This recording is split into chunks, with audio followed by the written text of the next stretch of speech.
செல்லமே, சின்ன சின்ன விஷயத்திற்கெல்லாம் கோபம் ஏன் என்று கேட்டால், எனக்கு நீங்கள் என்ன செய்தீர்கள்?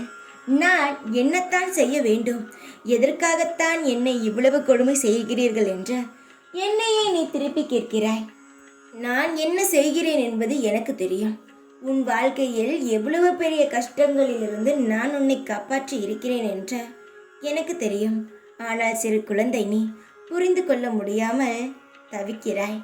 உன்னுடைய நிலைமையில் நான் இருந்தால் கூட கோபத்தான் தடுப்படுவேன்.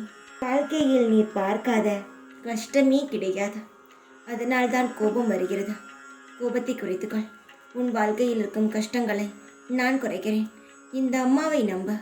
ஒவ்வொரு நிமிடமும் எனக்காகவே பிரார்த்தனை பண்ணி உன் வாழ்க்கையில் முழு நேரமும் என்னையே நம்பிக்கொண்டிருக்கும் உன்னிடம்தான் நான் இருக்கிறேன் என்பதை ஒருபொழுதும் மறந்துவிட வேண்டாம். உன்னுடைய செல்வங்கள் பெருகும். உன்னுடன் இருக்கும் தீய விஷயங்கள் அடியுடன் உன்னை விட்டு விரட்டுவேன். உன்னுடைய மனதில் இருக்கும் காயங்களை சீக்கிரமாகவே அடியுடன் எடுத்து விடுகிறேன். என்னை நம்பு. நான் ஒவ்வொன்றாக உனக்கு செய்து கொடுத்து கொண்டே இருக்கிறேன். நீ சந்தோஷத்தை வாங்கி கொண்டே இரு. ஒவ்வொரு நாளும் நீ அனுபவித்து சந்தோஷமாக வாழப்போகிறாய். வாழ்க்கை என்றால் இதுதான் என்று நீ சொல்லும் அளவுக்கு உன் சந்தோஷங்கள் பெருக போகிறது.